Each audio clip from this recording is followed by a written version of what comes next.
शेख सरांचा ज्यावेळेस मला परवा फोन आला, आमचे मित्र नाईक तहसीलदार सोनवी सरांनी रेफरन्स केला की सरांना बोलवा. सरांशी माझं बोलणं झालं, त्याच्यानंतर मग लगेच हो म्हटलं, कारण मला दुसरीकडे प्रोग्राम होता पण माझ्या जवळच आहे, त्या माध्यमातून मी हो म्हटलं लगेच. ठीक आहे, असो, जास्त वेळ नाही करता मी डायरेक्ट विषयावर येतो.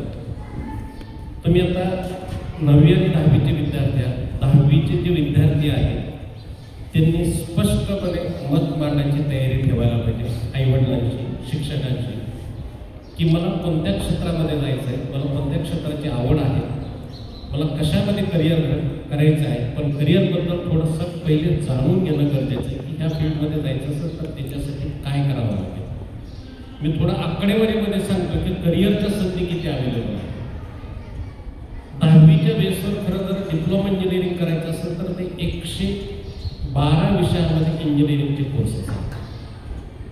त्याच्यानंतर जर तुम्ही सायन्समध्ये जर 11वी 12वी सायन्स घेतलं, सायन्सनंतर जर तुम्हाला विचार करायचा असेल, मेडिकल फील्डमध्ये जायचं असेल, आपल्याला मेडिकल फक्त MBBS, BDS, BMS, BHMS एवढं माहिती आहे. पण MBBS नंतर आपल्याला करून चालत नाही, तर MBBS नंतर पोस्ट ग्रॅज्युएशन करावं लागतं, ते MDMS करावं लागतं. पण MDMS करून चालत नाही, त्याच्यानंतर सुपर स्पेशलायझेशन करावं लागतं, ते 109 ब्रँचेसमध्ये. आणि जर 12वी नंतर जर तुम्ही इंजिनिअरिंग करायचं ठरवलं तर इंजिनिअरिंगमध्ये जवळपास 122 इंजिनिअरिंगच्या ब्रँचेस आहेत. थोडा वेगळा विचार जर करायचा असेल तर आपल्याला सायन्समध्ये जर करिअर करायचं असेल, सायन्समध्ये 200+ सायन्सच्या फील्ड आहेत. जर कॉमर्स फील्डमध्ये जायचं असेल तर 150हून अधिक कॉमर्सच्या फील्ड्स आहेत. जर तुम्हाला आर्ट्समध्ये करिअर घडवायचं असेल तर आर्ट्समध्ये जवळपास 350 ब्रँचेसमध्ये आर्ट्समध्ये करिअर आहे. जर तुम्हाला जर्नलिझम म्हणजे पत्रकारितेमध्ये जर जायचं असेल तर त्याच्यामध्ये जवळपास 16 ब्रँचेस आहेत. जर तुम्हाला फोटोग्राफीमध्ये जर करिअर घडवायचं असेल तर फोटोग्राफीमध्ये जवळपास 13 ब्रँचेस आहेत. जर तुम्हाला मॅनेजमेंटमध्ये जर जायचं असेल, त्याला MBA असं म्हटलं जातं, मास्टर ऑफ बिझनेस ॲडमिनिस्ट्रेशन. MBAमध्ये फक्त आपल्याला 2 ब्रँचेस मिळते, मार्केटिंग, फायनान्स आणि HR. MBA जवळपास 44 म्हणजे 44 विषयामध्ये MBA करता येतं. जर तुम्हाला लॉमध्ये जर जायचं असेल, कायदे तज्ज्ञ जर व्हायचं असेल तर लॉमध्ये जवळपास 41 स्पेशलायझेशन लॉमध्ये फील्डमध्ये तुम्ही करिअर घडवू शकता. जर टेक्निकल फील्डमध्ये जायचं असेल तर त्याला ITI असं म्हटलं जातं. जवळपास 124 ITIचे ट्रेड आहेत की त्याच्यामध्ये तुम्ही करिअर घडवू शकता. आता याच्यामध्ये एवढ्या ब्रँचेस मी सांगितल्या, पहिले आपल्याला स्वतःमध्ये मनामध्ये झाकून बघायचं की मला कशामध्ये आवड आहे, मला कोणत्या क्षेत्रामध्ये करिअर करण्याची इच्छा आहे, किंवा मला काय स्किल आहे, त्या पद्धतीने आपल्याला विचार करता येतो. ह्या पद्धतीने पहिले स्वतःला विचार आणि आपल्यामध्ये काय गुण आहे त्या पद्धतीने विचार करा. आता ज्यावेळेस मी ज्यावेळेस 10वीच्या डिप्लोमा अभ्यासक्रम सांगितला, मला एक पहिले उदाहरण द्यायचं आहे. ज्यावेळेस तुम्ही कपडे खरेदी करायला जाता, ड्रेस, कपड्याच्या दुकानदाराला काय वाटतं, एक जरा हटके ड्रेस दाखवतो. बरं, ड्रेस दाखवला तर कमीत कमी 50 ड्रेस बघतात, त्याच्यातून पहिले 5 सिलेक्ट करतात, त्याच्यातून मग नंतर 2, नंतर त्याच्यातून 1 फायनल करतात. बरोबर. बरं, ज्याच्यामध्ये कपडे बघत असताना तुम्ही काय म्हणता, ह्या कलरमध्ये हे डिझाईन दाखवून ह्या डिझाईनमध्ये हा कलर दाखवा, असं होतं का?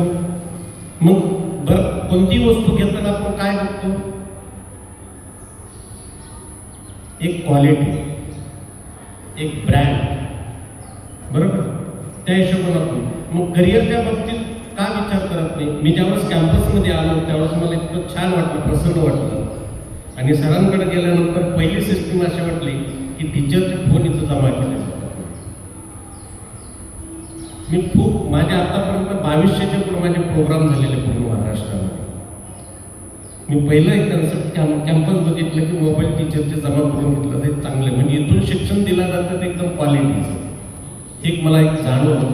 आणि त्या क्वालिटीचं शिक्षण ब्रँडेडच्या त्या ठिकाणून व्हायला पाहिजे. अशा पद्धतीनं जर जायचं असेल तर थोडं माझं लेक्चर काळजीपूर्वक ऐका. पण मी जे बोलेल, जे तुम्हाला तुमच्या पालकांना, तुमच्या टीचर लोकांना जे माहिती आहे त्याबद्दल एक शब्द बोलणार नाही. तुम्हाला आयुष्यामध्ये ज्या करिअरच्या संधी माहिती मिळणार नाही त्याबद्दल बोलणार आहे.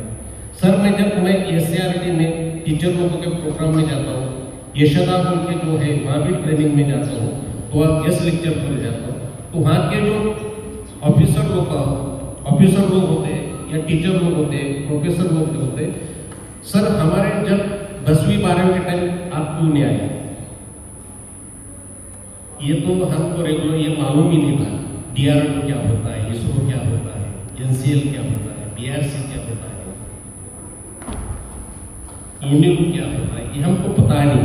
जब हमारे 10वीं 10 या 12 के बेस पर अगर मालूम गिरता है तो हम आज नहीं कहीं कभी और होते. म्हणजे आत्ता हे माहिती असलं तर तुमच्या लक्षात येईल की आपल्याला काय करिअर करायचं. ठीक आहे. असो, खरं जर म्हटलं 10वीच्या बेसवर जर तुम्हाला डिप्लोमा इंजिनिअरिंग करायचं असेल तर आता एक CPET नावाची इन्स्टिट्यूट आहे, central institute of plastic engineering technology, Bharat सरकारचं रसायन मंत्रालयाची इन्स्टिट्यूट आहे. ही छत्रपती संभाजीनगर इथे आहे. भारतामध्ये बऱ्याचशा शाखा आहेत. त्या ठिकाणी diploma of plastic engineering polymer technology एक नावाचा अभ्यासक्रम आहे. इथं जर ॲडमिशन मिळालं तर तुम्ही चांगल्या पद्धतीने करिअर घडू शकता. त्याची एक एंट्रन्स एक्झाम होते, त्या बेसवर तुम्हाला तिथं ॲडमिशन एक. दुसरं एक आहे Indo German tour type institute आहे. ती पण छत्रपती संभाजीनगर इथे आहे, म्हणजे औरंगाबाद इथे आहे. या ठिकाणी सुद्धा 10वीच्या बेसवर एक परीक्षा घेतल्या जाते. तिथं 2 अभ्यासक्रम आहेत. Diploma the die making and designing हा एक कोर्स आहे. तो जर कोर्स केला, ज्या ठिकाणी डाय मेकिंगचे प्रोडक्शन चालतं किंवा ज्या ठिकाणी प्लॅस्टिक मोल्डिंगचं प्रोडक्शन चालतं त्या ठिकाणी इंजिनिअरिंगची जास्त गरज असते. हा कोर्स केल्यानंतर तुम्हाला चांगल्या कंपनीमध्ये चांगलं प्लेसमेंट मिळतं. एक. दुसरं आहे, जर तुम्ही स्वतःची इंडस्ट्री टाकू शकता, त्या ठिकाणी तुम्हाला कमीत कमी 50 लोकांना तुम्ही रोजगार देऊ शकता, त्या रिलेटेड इन्स्टिट्यूट आहे. दुसरे एक इन्स्टिट्यूट अजून एक महत्त्वाचं, ज्या विद्यार्थ्यांना NDAचं स्वप्न जर बघायचं असेल, नॅशनल डिफेन्स अकॅडमी, भारत सरकारचे एक इन्स्टिट्यूट आहे, ती SPI नावाची इन्स्टिट्यूट आहे, सैनिकी भूतपूर्व प्रशिक्षण संस्था, त्याला SPI असं म्हटलं जातं. ती पण संभाजीनगरला आहे. ही संभाजीनगरची जी आहे ती मुलांची आहे आणि त्या SPIच्या परीक्षेच्या बेसवर सिलेक्शन केलं जातं. मुलींसाठी जे आहे ते भोसला मिलिटरी स्कूल ह्या ठिकाणी तुम्हाला तिथं म्हणजे NDAचं प्रशिक्षण दिलं जातं. त्या ठिकाणी 11वी 12वी त्याच्यानंतर NDAचं प्रिपरेशन करून घेतलं जातं. त्यानुसार तुम्हाला NDAमध्ये एंट्री करण्याची संधी आहे. पण त्या परीक्षेचं स्वरूप असं आहे, त्याची पहिले एंट्रन्स एक्झाम होते, त्याच्यानंतर तुम्हाला SSB इंटरव्ह्यूसाठी बोलवलं जातं आणि त्याच्यानंतर इंटरव्ह्यूच्या बेसवर सिलेक्शन केलं जातं. संभाजीनगरला 80 जागा आहे आणि नाशिकला मुलींसाठी 80 सीट्स आहेत. म्हणजे त्या पद्धतीने तुम्ही त्या ठिकाणी जाऊ शकता, त्या पद्धतीने. आता हे झालं 10वीच्या बेसवर. दुसरं आहे, जर तुम्ही 10वीला चांगले मार्क मिळाले म्हणजे सायन्स घ्यावं, थोडे कमी मार्क मिळाले म्हणजे कॉमर्स घ्यावं, किंवा कमी मार्क मिळाले 8वर पास झाले तर आर्ट्स घ्यावं, ही कन्सेप्ट बऱ्याच जणांची आहे. असं काही नाही, तुम्हाला पर्सेंटेज मॅटर करत नाही. पण चांगले जर मार्क मिळाले तुम्ही कोणतीही फील्ड चूज करू शकता. जर तुम्ही सायन्स जर घेतलं तर सायन्स कशासाठी घ्यायचं, तर आपल्याला फक्त 2च माहिती आहे की इंजिनिअरिंग आणि मेडिकल. मग इंजिनिअरिंग मेडिकलसाठी आपल्याला करायची असेल तयारी, ती म्हणजे JEE आणि NEET, बरोबर. मग सायन्स घेतलं म्हणजे इंजिनिअरिंग मेडिकल हे 2च करिअर आहेत का? नाही. याच्या व्यतिरिक्त असंख्य करिअरच्या संधी आपल्या भारतामध्ये अवेलेबल आहे, त्याबद्दल मी बोलणार. पण पूर्ण भारतामध्ये जर बघितलं तर पूर्ण JEE आणि NEETचीच तयारी करून घेतली जाते. मग भारतामध्ये ह्या 2च परीक्षा का? नाही. भारतामध्ये 100हून अशा प्रवेश परीक्षा आहे की तुम्ही त्या देऊ शकता, त्या परीक्षेला बसू शकता. मी ह्या परीक्षा कधी असतात? ह्या परीक्षा असतात 12वीची परीक्षा संपल्यानंतर एप्रिल, मे आणि जूनच्या दरम्यान असतात. 3 परीक्षा अशा आहेत की 12वीला असताना तुम्ही साधारणतः त्या परीक्षा डिसेंबर महिन्यामध्ये घेतल्या जातात त्याचा रिझल्ट लगेच लागतो आणि जानेवारी महिन्यामध्ये त्यांना त्यांचं ॲडमिशन कंप्लीट झालेलं असतं. म्हणजे 12वीची परीक्षा होण्याच्या अगोदर तुमच्या हातामध्ये एक नॅशनल लेवलची इन्स्टिट्यूट तुमच्यामध्ये हातामध्ये असू शकते, तिथं तुमचं ॲडमिशन झालेलं असतं. मग त्या इन्स्टिट्यूट कोणत्या आहेत, ही परीक्षा कोणत्या आहेत, त्याबद्दल मी सुद्धा सांगतो. पण महत्त्वाचा मुद्दा असा आहे की तुम्ही पुढील बोलण्याच्या अगोदर महत्त्वाच्या 4 सूचना. पहिली गोष्ट, महाराष्ट्रातला विद्यार्थी करिअरच्या बाबतीत कधी विचार करतो? 12वीचा रिझल्ट लागल्यानंतर, JEE, CET, नीटचा रिझल्ट लागल्यानंतर किंवा ऑगस्ट परीक्षेचा रिझल्ट लागल्यानंतर विचार करतो की आता मला नेमकं काय करायचं. त्यावेळेस जर तुम्ही विचार करणार असेल तर तोपर्यंत भारतामध्ये 98% प्रवेश प्रक्रिया संपून गेली. मग भारतामध्ये ॲडमिशन प्रोसेस कधीपासून चालते? साधारणतः सप्टेंबर महिन्यापासून तर 12वीचा रिझल्ट लागल्यानंतर 3 ते 4 महिन्यापर्यंत ॲडमिशन प्रोसेस चालते. सर अभी तक 2025-26 का एडमिशन प्रोसेस जो है अभी एडमिशन चल रही है मेडिकल लास्ट ईयर. अभी नीट का एप्लीकेशन आने वाला है 2026-27.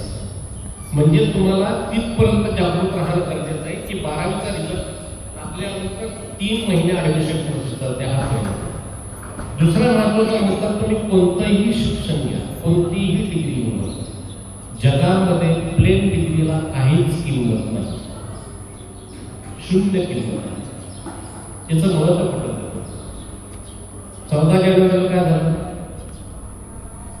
मकर संक्रांत, पतंग उडवला.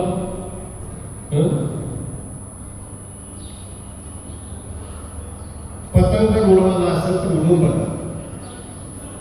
पतंगाला जर दोरा व्यवस्थित बांधलेला असेल तर तो पतंग व्यवस्थित उडतो. जर नाही उडाला तर पतंग वरती गेल्यानंतर काय करतो? गिरट्या घेतो. गिरट्या घेत असल्यानंतर तुम्ही पतंग खाली उतरवतात. उतरवल्यानंतर त्या पतंगाला काय करतात? ते शेपटी बांधते. बरोबर आहे? शेपटी बांधल्यानंतर तुम्ही जेव्हा पतंग उडवायला लागतात तो उंच जातो, आकाशाला टेकण्याचा प्रयत्न करतो. अशीच जर उंच झेप घ्यायची असेल, भरारी जर घ्यायची असेल तर पतंग एक प्लेन डिग्री आहे आणि त्या डिग्रीला जोपर्यंत स्पेशलायझेशन जर शिकून जोडणार नाही तोपर्यंत तुम्हाला जगामध्ये किंमत नाही. म्हणून स्पेशलायझेशन शिक्षण पाहणं. तिसरा महत्त्वाचा मुद्दा असा आहे, महाराष्ट्रातला विद्यार्थी माझं का राहिला? त्याचं एकमेव कारण आहे, आपण एम्प्लॉयमेंट न्यूजपेपर असतो तो वाचत नाही. ते किंवा तो जर पेपर भेटत नसेल तर दुसरं एक महत्त्वाचं आहे, आपण न्यूजपेपर वाचत नाही. न्यूजपेपर काय वाचायचा? हरवणाऱ्या बातम्या नाही वाचायचं. त्याच्यामध्ये जाहिराती येतात. जाहिराती कोणत्या येतात? ज्या ठिकाणी ॲडमिशन हा शब्द दिसला त्याच्यामध्ये पूर्ण प्रोसेस दिलेली असते, ते वाचणं गरजेचं आहे. किंवा नीट, JEE ही परीक्षा कोण घेतं?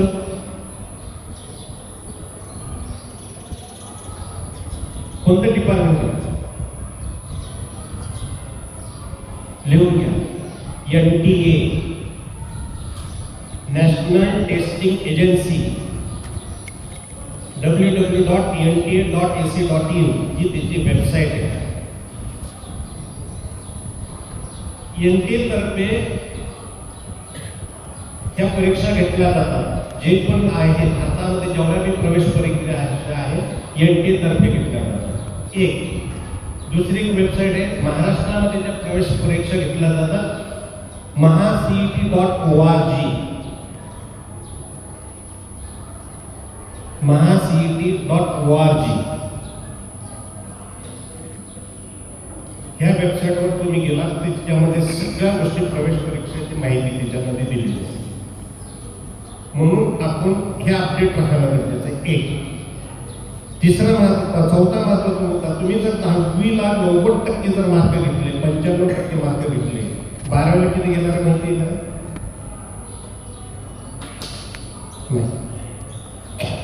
असं एकच टक्का असे विद्यार्थी जर 10वीला 90-95% मार्क घेतले तर ते 12वीला साधारणतः 91%, 96% तरी करतात. असं 1% विद्यार्थी. पण 99% असे विद्यार्थी आहेत जे 10वीला 90% मार्क घेतले ते 12वीला 60% 65% होतात. असं का होतं? याचं कारण असं आहे, कारण 10वीला चांगले मार्क मिळालेले असतात, आनंद होतं, पेढे वाटतात, 11वीला ॲडमिशन घेतात. मग 11वीला ॲडमिशन घेतलं, मग त्यापासून मला हवेत उडाला. हे बघा विद्यार्थी करतो. 11वी 12वी ही आयुष्यातली फार मोठी 2 टर्निंग पॉईंट आहे. कारण हे 11वी 12वी जर तुम्ही चांगला सिरियस पद्धतीने अभ्यास केला तर तुम्ही चांगल्या पद्धतीने करिअर करू शकता. म्हणून 11वी 12वी जास्त भर दिला. ठीक आहे. असो, आता JEE परीक्षा, JEE मध्ये पेपर 2 असतात, मेन्स आणि ॲडव्हान्स. बरोबर आहे, 2 परीक्षा असतात, मेन आणि ॲडव्हान्स. JEE मेन्स मध्ये सुद्धा 2-3 पेपर असतात. पेपर 1 असतो इंजिनिअरिंगसाठी, फिजिक्स, केमिस्ट्री, मॅथ. पेपर 2 असतो, तो कशासाठी असतो? आर्किटेक्चर इंजिनिअरिंगसाठी. पेपर 2B नावाचा एक पेपर असतो, तो असतो पेपर ज्या विद्यार्थ्यांना प्लॅनिंगमध्ये जायचं त्या विद्यार्थ्यांनी पेपर 2B द्यायचा असतो. भारतामधून JEE मेन्स मधून बसणाऱ्याची विद्यार्थी संख्या साधारणतः 16 ते 18 लाख विद्यार्थी बसतात. मग JEE मेन्स परीक्षा दिल्यानंतर जे विद्यार्थी मेन्समध्ये क्वालिफाय होतील ॲडव्हान्ससाठी, त्याच्यातून फक्त 2.5 लाख विद्यार्थी ॲडव्हान्ससाठी बसले जातात. आता याच्यामध्ये मी बोलणार आहे, याच्यातून स्वतःला तुम्हाला आत्मपरीक्षण करायचे आहे. असं आत्मपरीक्षण करायचं की मी किती पाण्यात आहे, माझी मदत कुठपर्यंत आहे, मी किती लाख बी मारू शकतो किंवा मारू शकते. याचा अर्थ काय? मला किती मार्क मिळाले, माझा किती स्कोर आला, आणि स्कोर आल्यानंतर माझी रँक काय आहे, त्यानुसार मला कुठे ॲडमिशन मिळेल. पहिले ॲडव्हान्सच्या बेसवर आपण विचार करू. ॲडव्हान्सच्या बेसवर आपल्याला ॲडमिशन मिळेल IIT. IIT किती भारतामध्ये? 23. IIT म्हणजे Indian institute of technology. 23 IIT मध्ये जागा आहे. 18,972 सीट्स आहेत. किती? 18,972. आणि परीक्षेला किती विद्यार्थी बसतात? 2.5 लाख. 2.5 लाखांमधून किती मध्ये यावं लागेल तुम्हाला रँकमध्ये? 18,000. IIT मध्ये फक्त बीटेक इंजिनिअरिंग नाही, IIT मध्ये बीटेक इंजिनिअरिंगच्या व्यतिरिक्त तुम्हाला 12 डिग्रीला सुद्धा ॲडमिशन आहे. MTechला तुम्हाला IIT मध्ये 12 डिग्रीला ॲडमिशन आहे. MSc physics, MSc chemistry, MSc mathematics, MSc statistics, MSc economics मध्ये सुद्धा ॲडमिशन. ते पण ॲडव्हान्स. जर IIT जर नाही मिळाले तर ॲडव्हान्सच्या बेसवर आपल्याला पुढे जाता येईल. जी भारतामध्ये 1 नंबरची इन्स्टिट्यूट आहे, मी आजच न्यूज वाचली, अभी मैंने आधी न्यूज पढ़ा है कि पूरे वर्ल्ड में जो 100 यूनिवर्सिटी टॉप में सिर्फ इंडिया की एक ही यूनिवर्सिटी आई, वो है IISc बेंगलोर. भारतामध्ये 1 नंबरची आहे. तिचा एरिया जर बघितला तर 3000 एकरमध्ये आहे. तिथं ॲडमिशन मिळेल तुम्हाला ॲडव्हान्सच्या बेसवर BTech in mathematical computer engineering. आणि जागा किती? फक्त 52 सीट्स. ॲडव्हान्सच्या बेसवर अजून ॲडमिशन तुम्हाला IIST Indian institute of space technology. या ठिकाणी 4 ब्रांचेस आहेत. BTech in MNX engineering. MNX म्हणजे इलेक्ट्रॉनिक्स, EMTC, इलेक्ट्रिकल आणि कम्प्युटर इंजिनिअरिंग. 4 ब्रांचेस म्हणून आहे. एक ब्रांच म्हणजे सॅटेलाइट जो उपग्रह पाठवला जातो तर रिमोट सोर्सिंग काय, कंट्रोलिंग सिस्टीम काय, त्या संदर्भातला अभ्यासक्रम म्हणजे MNX इंजिनिअरिंग. त्याच्यानंतर आहे एरोस्पेस इंजिनिअरिंग. जे उपग्रह पाठवला जातो ते एरोस्पेसच्या इंजिनिअरिंगच्या माध्यमातून. आणि फिजिकल सायन्स म्हणजे काय? ॲस्ट्रॉनॉमी, ॲस्ट्रॉफिजिक्स, रेडिओ फिजिक्स आणि अर्थ सायन्स म्हणजे खगोलशास्त्र, ग्रह ताऱ्यांचा अभ्यास करणे, पृथ्वीच्या संदर्भातला अभ्यास करणे म्हणजे फिजिकल सायन्स. आणि आता नवीन एक ब्रांच सुरू झाली बीटेकमध्ये, कॉम्प्युटर सायन्स आणि डेटा सायन्स. म्हणजे अंतराळामध्ये काय चालतं त्याचा डेटा कलेक्ट करणे, त्याच्या रिलेटेड ब्रांच कॉम्प्युटर सायन्स. या ठिकाणी जर ॲडमिशन जर मिळालं, शिक्षण फ्री आहे, स्कॉलरशिप मिळते. तिथून पासआउट झाल्यानंतर तुम्हाला इस्रोमध्ये 5 वर्ष शास्त्रज्ञ म्हणून काम करावं. या ठिकाणी जागा फक्त 222 सीट्स. दुसरी इन्स्टिट्यूट आहे Indian institute of Petroleum institute. Visakhapatnam या ठिकाणी BTech in the petrochemical engineering आहे, BTech in the oil engineering आहे. या ठिकाणी जर ऍडमिशन मिळालं तर तुम्हाला पेट्रोलियम कंपन्यांमध्ये चांगल्या पद्धतीने चांगला पॅकेज तिथून मिळतील. दुसरं आहे राजीव गांधी पेट्रोलियम इन्स्टिट्यूट रायबरेली, याची ब्रँच आहे याला बेंगलोरला. या ठिकाणी oil engineering, gas engineering, BTech in the petroleum engineering केमिकलच्या रिलेटेड आहे. त्याच्यानंतर आहे मेकॅनिकल आहे, इलेक्ट्रिकल आहे. जवळपास 7 ब्रँचेस या ठिकाणी आहेत. या ठिकाणी तुम्हाला प्लेसमेंट साधारणतः आखाती देशामध्ये दिला जातं की ज्या ठिकाणी ज्या पेट्रोलियम उत्पादन आहे, ऑइल उत्पादन आहे, या ठिकाणी तुम्हाला प्लेसमेंट